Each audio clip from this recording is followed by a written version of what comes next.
Hello, my good friends. Welcome back, and also welcome to Good Lessons I've Learned from Bad People, Episode 1.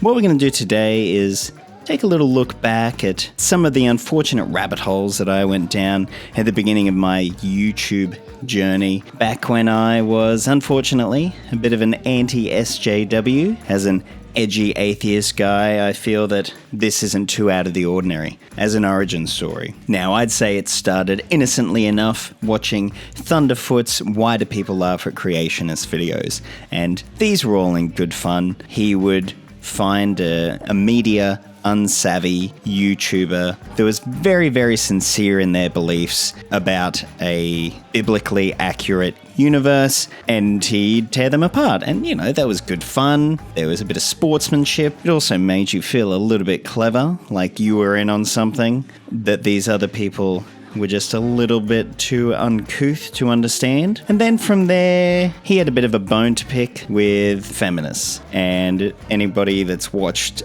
some of H-Bomb's old stuff will have seen just how obsessed Thunderfoot became with Anita Sarkeesian, really acting as though she were a personification of all the evil in the world. And looking back, it's incredibly cringy that, you know, I was ever on board with this guy and with his weird ramblings. And as these things tend to do, I transitioned from Thunderfoot to Sargon of Akkad. This is probably the worst part out of the whole thing. I can justify the person that I'm getting towards, and if you've seen the thumbnail for this, you know who it is.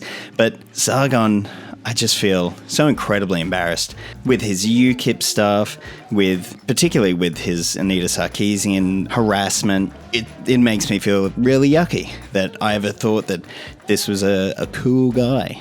And he had his This Week in Stupid series, which is basically just, you know, tabloid YouTube. But he would find the most outrageous clips, take things out of context, and then put them up and laugh at them, basically. And the same deal with the, you know, Why Do People Laugh at Creationist stuff. You felt more intelligent than the people that were, you know, upset or saying potentially outrageous things in these clips. And it would assuage your ego. And you could always sit back and think, wow, how clever am I to have everything figured out in my mid-20s, having not a lot of worldly experience, and certainly not any tertiary degrees in any of these fields, but for some reason, I know best. But it was Sargon's debate with Christy Winters that actually got me to pause and got me to go and do a lot more research and to broaden my field of influences, and really started me on the journey to the pro-feminism leftist that I am today. Feminism is Orwell's nightmare come to life, with a bright smile, rainbow hair, and a jingle in the background, by people so pathologically entitled they campaign against other people's human rights. And let's not forget, when we abandon the inverse doublespeak of the feminist lexicon and return to the standard English definitions, the only women these terms apply to are the ones feminists are busy erasing, so they can pollute the media with their own petty and selfish needs. Hashtag manspreading, mansplaining, mansplaining, manshaming, fucking man-hating. He's not addressing the issue of honor killings and how that is a gender practice. It's happening in the UK, and yet he's not bringing that up. We're not talking about the need to redefine rape in order to get male victims counted, seen as the victims that they are, so that they can be dealt with in the justice system. What I feel that Carl is doing is just throwing around a lot of stereotypes, buzzwords, and making a lot of, you know, sort of hasty generalizations based on what a few people that he sought out have said online, and from that wanting to discount over 150 years of work trying to improve women's lives around the globe, half the population's lives around the globe. And I just don't feel that he's taking this debate particularly seriously. These are important issues about the quality of people's lives, about girls' education, and also extending the way that feminists have established new discourses in a public situation like rape, that then when they do the surveys, as I pointed to about taking the survey about rape in the US military, male victims are coming forward as a consequence of women taking up a crime that disproportionately affects women. It then has a knock-on effect. We've talked about the importance of access to contraception and the attacks on that, at least in the United States. And there are global issues that don't deal with the first world that if, actually I think if the Skepta Feminist, I'd sent you about 42 references. I didn't see them all in the links below. But in my links, I've got links to the Feminist Majorities campaign on helping women who are like suffering under the Sultan of Brunei's near Taliban policies, about policies to stop female genital mutilation, policies to end acid violence against women. And although I'm sure for YouTube it is very convenient to spend a lot of time attacking stereotypes of feminists and talking about women on Tumblr with blue hair, that doesn't really deal with the real world.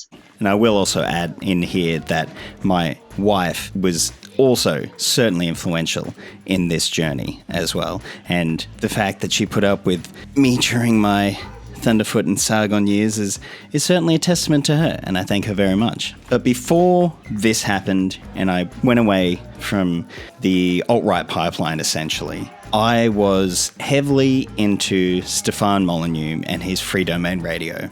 Now, some of you watching might not know who Stefan Molyneux is because he's basically been wiped from YouTube, which has been wonderful. But he was a bit of a tour de force a few years ago in the alt-right. He was always a really controversial figure. So cancel culture is a dress rehearsal for mass murder. Now, be very clear. Cancel culture is a dress rehearsal for mass murder. And you have probably seen some of his quote-unquote highlights. You know, I go to Poland. What is it, 99% white? I don't need any security. The streets are incredibly clean. Crime is almost non-existent. Nobody gets called a racist. There's no talk of white privilege. No identity politics. No endless diversity nagging. You know, I've spoken against white nationalism, but I'm an empiricist. I'm an empiricist. I went to the country. I saw how it was like. But not only is he a race realist, read racist, not only is he an empiricist. I'm an empiricist. As he likes to say, which turns out to just mean that he can use anecdotes to back up his belief in white nationalism and white supremacy, but he also was very culty. There's been a lot written about his defooing and his cult-like status that he had amongst his followers, and particularly with his wife, who was, I think, she was a psychologist, and she had her registration revoked or something like that, at which he lied about on the Joe Rogan podcast when he was on there, because of course he's been on the Joe Rogan podcast. I think one of the enticing things, because I was always kind of on the left, I always really looked up to Christopher Hitchens, and I'd read a lot of his writings, and one of the things with Stefan Molyneux was his super libertarian. It was anarcho-capitalism, but his very anti-state, anti-imperialist sentiment. And that is really what drew me in. That's really leading towards what I found valuable. My good lesson that I learned from this very, very bad person. One of the things that he said, it was a question from a viewer, I think, and it was, with the current status quo, statist, imperialist, etc., how are we meant to live our lives? And he said, we live our lives as though we exist in the world that we want. And that really hit me. And I think that's a really, really important point to put across, because no matter what conditions the external world is in, our actions are what we can ultimately control. We need to live as though we are in the world that we want to see. Our actions need to match the actions that we would take in that perfect world. And we need to try and embody what a person living in that world would be. And in doing that, not only do we help to set ourselves free, but we also provide a blueprint for others to see. And we also, I think, help to move the external world closer towards that world that we would hope that we're living in the future. So I think, for all of the ridiculous, terrible crap, the super manipulative way that he would interact with his audience, which looking back now, yeah, I 100% can see that. He was incredibly emotive and super propagandistic. But that lesson, that acting as though we lived in that world that we are hoping for, that we're striving for, I think that is a perfect lesson to take away. I want to give a great big thank you to those in Puppy Preschool, which is extremely online left, and Ben Snow. My guard doggos are Jordan Mark, Ben Davis, and Tristan Hennessy. And to A. Zeitler, Dangwin, and Jackson Orville, you are very good boys. They're based on feelings, not facts. I'm not your gender studies professor who has to cater to your trigger warning, microaggression, safe space bullshit. Most women are happier at home. Clean up your room. Organize your local landscape.